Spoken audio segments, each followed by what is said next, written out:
The first item on the agenda tonight is the student report, and we have Adam Sperry here tonight to deliver the report. Adam, floor's yours. Hi. So in this school, over the past few weeks, this past weekend, the Maskers production of Medea was performed on Friday and Saturday, and it was very successful. This coming week, we have a talent show going on. I think it's Thursday is the talent show. Unfortunately, both our girls and boys soccer teams lost on Saturday, along with our football team in the states tournaments. But volleyball's playing tonight against Greater Lawrence. Also on Saturday, field hockey tied 1-1 versus Linfield, and their coach won Coach of the Year this year. So that was cool. Great. The can drive at the high school just finished, and I think they got something like 5,000 cans for the food pantry, so that was really good. The homecoming barbecue was last Friday, which is the 28th, and from what I'm told, that was very successful. Unfortunately, I couldn't go because I had, it was Tech Week for Maskers last week, so unfortunately, I couldn't go, but I heard it was fun, so. And then the homecoming dance is November 18th, and it's going to be a black and white themed dance, so it sounds like fun. And then the pep rally week is the week of the 16th, which is Spirit Week, so all the different days have themed dress up days leading up to the football game. Let me see what else. Cheer made regionals, the cheerleaders, and they that was on Saturday also. There's a lot of stuff happened on Saturday. And then this week, auditions for the spring or the winter musical for Maskers they were today and then tomorrow. What's the winter musical? Zombie Prom. Oh, really? Yes, it should be interesting. And for my student work, I actually brought some of the costume designs from Medea, because I was the costume designer for that. And I brought some of my sketches to kind of show you guys some of the concepts that we had. It's a Greek show, so we wanted to sort of infuse some of the Greek elements into it, but Mrs. Kane had this sort of, I don't know, kind of wanted this dark theme about it, so she wanted to infuse these gothic ideas into the show. So everyone that was from Greece, well, if you're not familiar with the story, Medea is this sort of like Asian princess, and she comes to Greece and she marries Jason, so like Jason and the Argonauts Jason, and then he kind of basically dumps her for this better girl who's Greek, and it's basically kind of her trying to get revenge on him. So she murders all these different people in a quest for revenge. That was before they had divorce court. Yes. Yeah. That was before they had lawyers. So, They had lawyers. hell hath no fury like a woman scorned. That's true. So, and all the costumes were very dark. A lot of the Greek people were black and white because we wanted to have this sort of isolation between Medea and everybody else in the show. So a lot of the characters were very had these Greek elements, like this Greek draping, and then also these Gothic elements with lace within them. This is the costume for Leanne McNall. She played the nurse. These are some of the earlier sketches. Like in my artistic process, I start with sketches and then I kind of get more specific as I start working on the piece. So like some of them don't really resemble what the final costume actually looked like, but they're kind of like early sketches. Megan O'Brien played Glaus, who was the girl that Jason leaves Medea for in the show. So she was supposed to be this sort of girly girl, sort of absent-minded, and unfortunately she gets burnt to death by this magic shawl of fire. So it's kind of intense. And then Medea, originally we had sort of this like tight corseted idea, but Mrs. Kane, who's our advisor, wanted us to put her in gold, and so I put her in gold, and it turned out being really cool because she was so different from all the different characters. This is kind of an early sketch. As the show went on, we kind of went more towards the Greek and less towards the Gothic. Adam? Yep. Make sure the camera can see. Oh, sorry. Thank you. Always forget. This is the Greek chorus, which kind of in Greek shows they're supposed to be like sort of the conscience of the main character. So throughout the show, they would kind of like chant different words after Medea had spoken, because she had a ton of lines, and they were sort of her emotional, I guess, emotions backing her up. And these costumes kind of stayed similar to what they actually were in the show.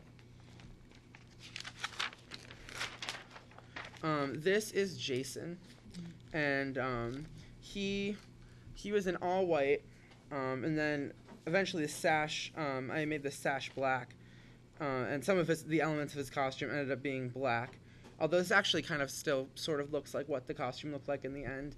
He has this really, really intense helmet that he comes out in the second act, and I was very afraid it was going to fall off his head because it was weighted really heavy, so. And then this is Creon, which is the father of the girl Jason leaves Medea for. This costume changed a lot during the show because we were kind of unsure how to costume him because we wanted him to be really intense. Eventually, he got sort of this almost Elizabethan collar and this sort of, it had all sorts of chains on it. It was a crazy costume to make. I felt like a welder and not a costume designer, so it's kind of crazy. And then... Oh, here's the last one. This is Aegeus, and he is this king from Athens who comes to sort of Medea's aid in the show, and she's trying to, because Jason exiles her from where they live, and so she's trying to gain passage away, and she makes a deal with Aegeus, who can't have children. She promises him that he can have children when he sets her free. In our version of the show, you don't see what happens to Aegeus afterwards, but she ends up killing him too, which is kind of unfortunate. Sounds like a nice girl. Yeah, she's a nice girl. Played by Janelle Yule.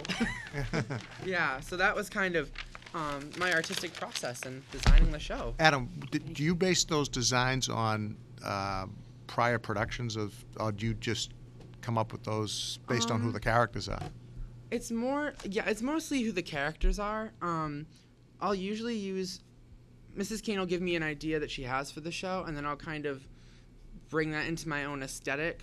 I was really, really into the Greek side of the production, and she was really, really into the Gothic, so we kind of clashed on that. But in the end, I sort of won out because there's more Greek influence in the show than there is Gothic influence. So, I don't know, I kind of start from an idea of who I want the character to be and what I want them to say within the show, and that kind of shows itself in the end where there's Medea in this gold outfit and then everybody else in this white sort of isolated outer world. So I don't know, I guess I kind of intuitively do that, even though I try to look for inspiration in other places also. And now this will be the show that they perform as a one-act play in the State Drama Festival. And Adam's no amateur at this. He's already won awards for past costume design. I don't know about last year, but I know for the Miser, you won a couple awards that year. So. We're hoping this year's going to be really successful. In the past, we've kind of like tried to make ourselves interesting and sort of, I don't know, just weird when we go to Drama Fest because a lot of the shows, one year we were in a bracket where we had 3 productions of Romeo and Juliet in the same bracket. Wow. So we're trying to we always try to make our show interesting and different and take it from a different angle because you never know what bracket you're going to be put into, and you never know if we're going to be competing against another Medea. So I always try to make my costumes interesting so they're not, I don't know, there's something that stands out in the show. Any other questions for Adam from the committee? Adam, thank you very much. That was very interesting, and you certainly can Good luck at get out of here when you can. Not that the rest of the meeting's not going to be interesting, but thanks, Adam. Okay, next on the agenda, we're going to ask Mr. Nelson to present Chartwells, who are going to give us a presentation tonight. Cal? Thank you. We have 3 guests with us this evening. We have, of course, our Food Service Director, Anna McGovern. We have the Area Director, Chris Callahan, and Michelle, who is Chartwell nutritionist. Am Yes, I correct? I'm the Northeast Regional Dietitian. Excellent. We're going to take about 30 seconds to set up. We need to move. Very Sure. You'd be blinded by the I light. can always use a lecture on nutrition. Want me to go there? It's too late for me. It really is. Right, so if I point it right at here, I should be able Should be to fine, yeah. go forward. soon as they start working. Yeah. Just unbelievable.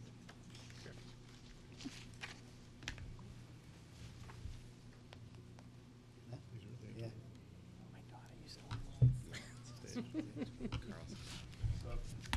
Chris, take it away. Sure.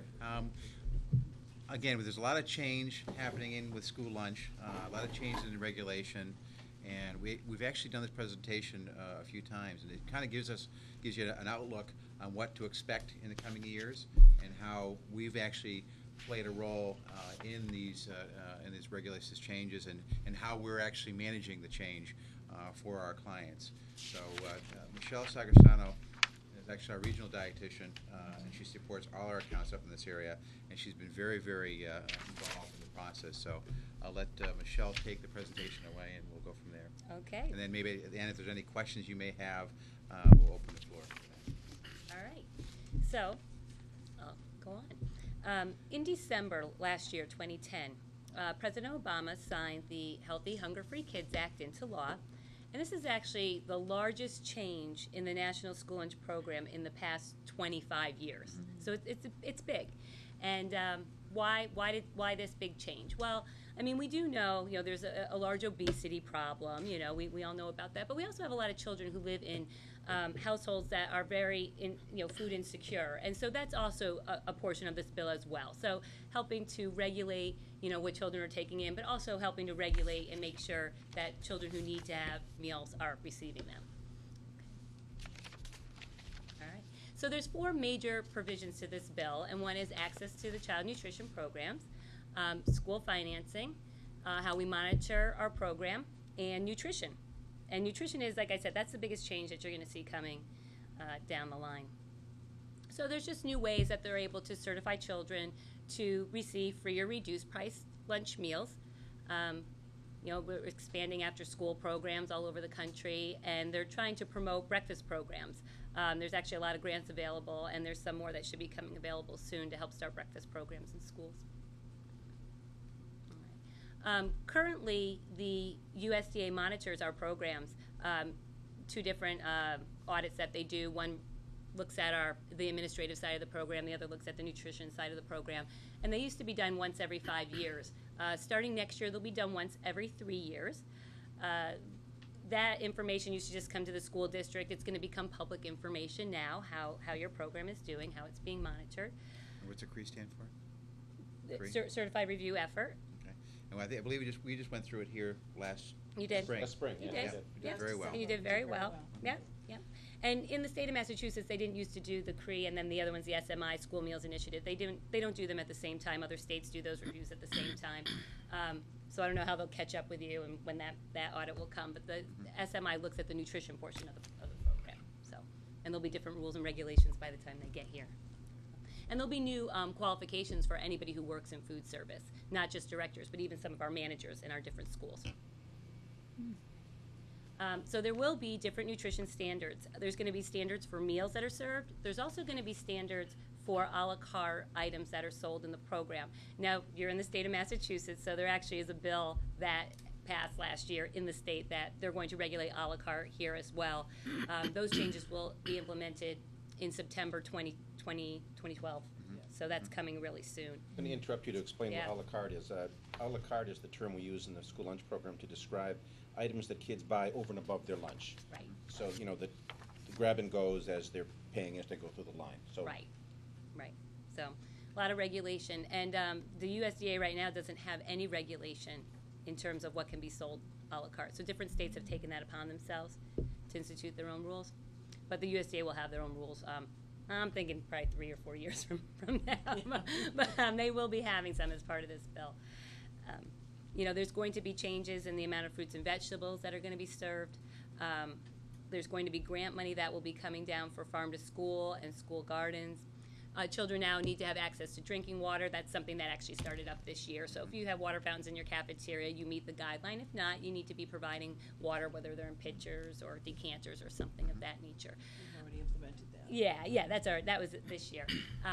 Wellness policies. Every school in the nation has to have a school wellness policy. That was back in 2006. Everyone had to write one. Not everyone's kept up with